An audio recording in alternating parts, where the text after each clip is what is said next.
Hey guys, I'm Speaking Communications. Welcome to our review of Bloodmoon. Yeah, Bloodmoon with Gary Daniels. I haven't been a Gary Daniels frame of mind since I've watched Fist of the North Star. I heard about this one. A couple friends of mine, I know Every did a review of Bloodmoon. Did a good job there with that review. He didn't mind the film, and I gotta be honest, I didn't mind it either, but I do have some issues with this movie, namely the ridiculous ending. And I'll get to that soon enough. But basically, Blood Moon, it's a film directed by Tony Leung. It stars Gary Daniels as Ken O'Hara. He's a mind hunter, a serial killer specialist enlisted to find the mass murderer intent on killing the strongest fighters in New York City. Trying to catch this cunning and clever killer is the hardest assignment Ken has ever had. Now the moon is rising again, and he must use all of his resources to hunt down the murderer, or he may be the next to die. It also has Chuck Jeffries in it, who I always kind of looked at him as sort of like a, if Eddie Murphy knew martial arts, that's how I look at Chuck Jeffries. That's what it reminds me of. Then you have Darren Shahlavi, who I think plays the killer. He's a pretty good martial artist. And then you have Frank Gorshin, who's over the top as police chief. It's got some really good choreography, some really good fight scenes in it. Some good repertoire between Gary Daniels and Chuck Jeffries. We have one moment, I think, where he's talking about, like, I'm trying to remember, he's like, I wonder if they have the quotes on here.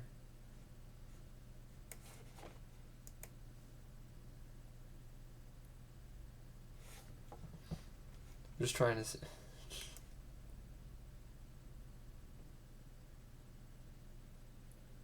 They don't have it. But I remember he said, I gotta laugh at this, and he's like, I think he says, like, what are you... Chuck Jeffries is like, why are you pissed off at me so far? What, why are you so angry or something like that? And, and Gary Daniels is all like, is it because I'm black? No, it's because you're an asshole. And it's like, well, at least you're not racist. Okay. And then actually, I guess Gary Daniels has a family, and he's estranged with his wife, and the whole drama bullshit. You don't go to see this movie for the drama, and I mean the drama's so sappy and corny. It's almost makes you sick to your stomach. But really, I mean, because the moment you first see Gary Daniels and buried in the sand with his little girl, but the actor who played the little kid, the little daughter that he had, she did a pretty good job. She's definitely cute. I love the cover, the original cover of this. Not this one. The original DVD cover. It shows Gary Daniels with a totally different hairstyle, and his shirt is all torn up, and it never happened in any part of the film. His shirt was never that torn up, ever. So that's kind of funny. Keith Vitale, he played Terry's friend. The girl, Terry is his, Terry, who's Terry? Terry is Joseph C. Hess? Joe Hess? Who the fuck is Terry? Keith Vitale was in this? I didn't even recognize him at all. Keith Vitale from American Kickboxer. Nina Repeta, she plays Megan O'Hara, who is Gary Daniels' is it niece? It's not his niece, it's his... Because Gary Daniels' character, Ken O'Hara, is her uncle, and I'm trying to remember what cousin? I don't know. Cousin or some shit. She knows martial arts. She's pretty decent, Nina Repeta. She's got some pretty bad line delivery, though. No, that's different. That's his wife. Just whoops, his wife, Nina Repeta. She did a pretty good job. Her line delivery is a lot better than... She kind of reminds me of Diane Lane, Nina Repeta. She's definitely she's better than Leigh Jones, who plays his fucking cousin, I think. Lauren O'Hara. She's better than Lauren O'Hara's got some really bad, Leigh Jones has some really bad line delivery. Probably not her fault. She's got some really bad lines. And then of course you have the killer, who's played by Darren Shahlavi. I think that's how you pronounce it. He looks pretty crazy in this photo here. He's in Seagal. He was in an episode of Seagal's True Justice. He was in El Gringo. This is like his first big role in American film. His Bloodmoon.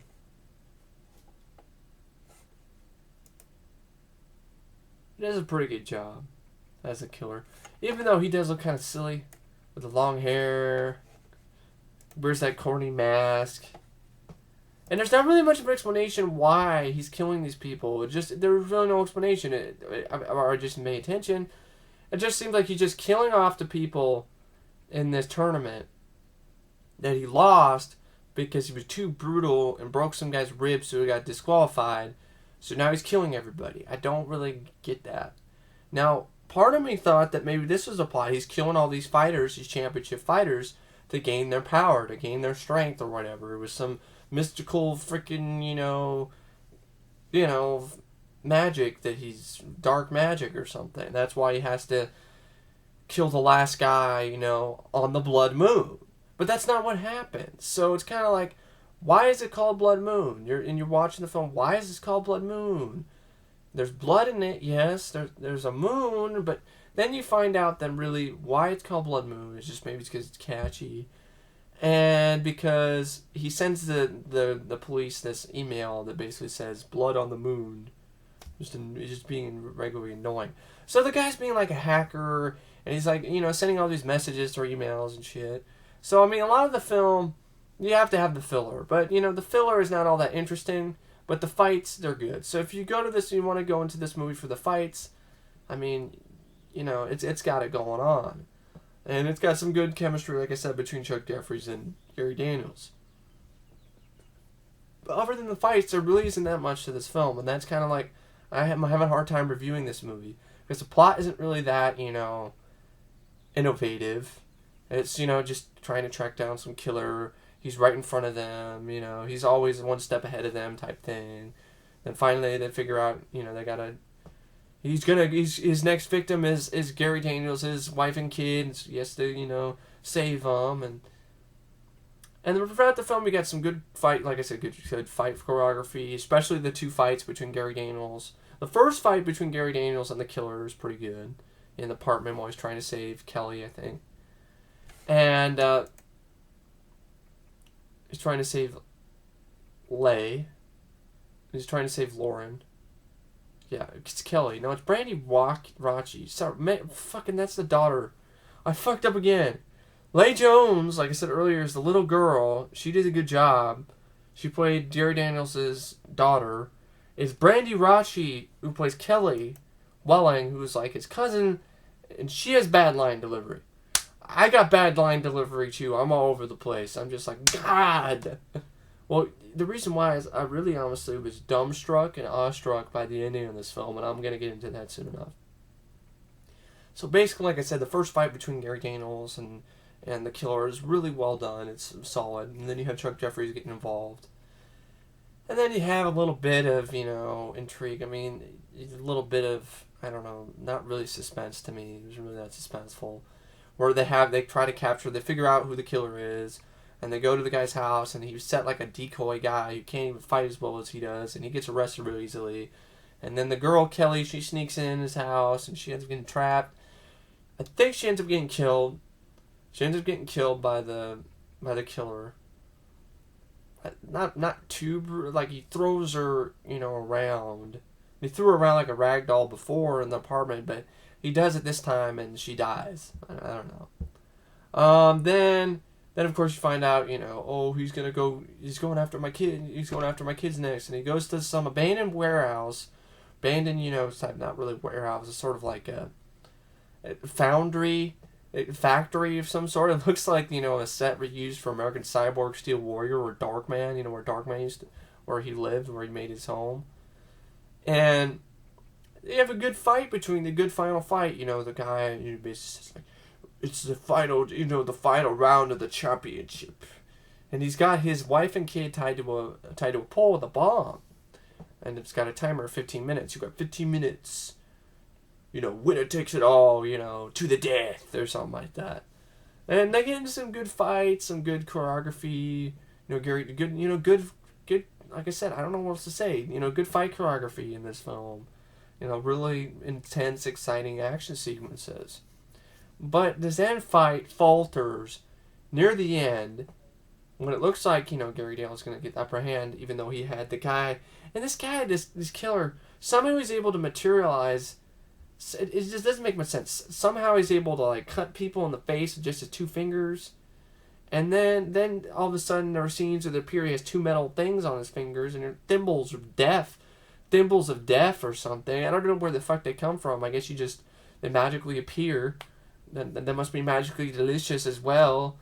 I mean, because that's the only explanation is magic. I don't know how the fuck they show up. Never show him put them on. So he's going through, he's puncturing holes and shit with, like, 2 fingers.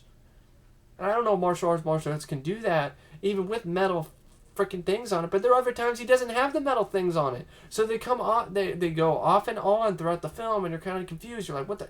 Is he able to do this without the metal without the metal thumbnail, whatever fucking, what the fuck, fuck, I can't remember what the fuck I was talking about.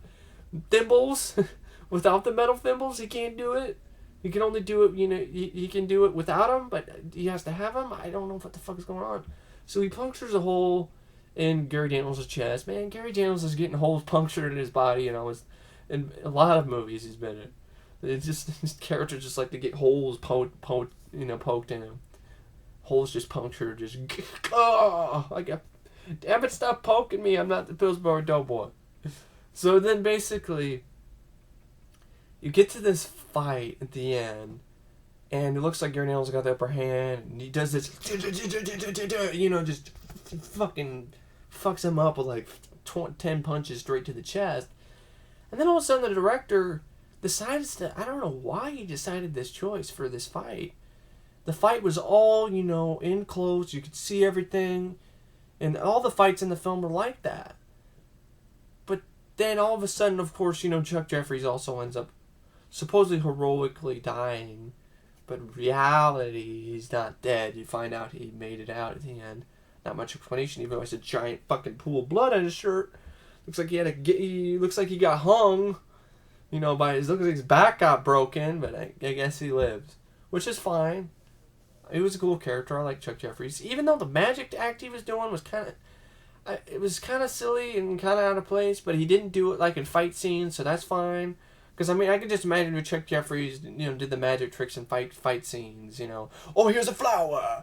Where'd it come from? Oh! And then, just like trying to put the flower in the guy's face, and then, that would be laughable.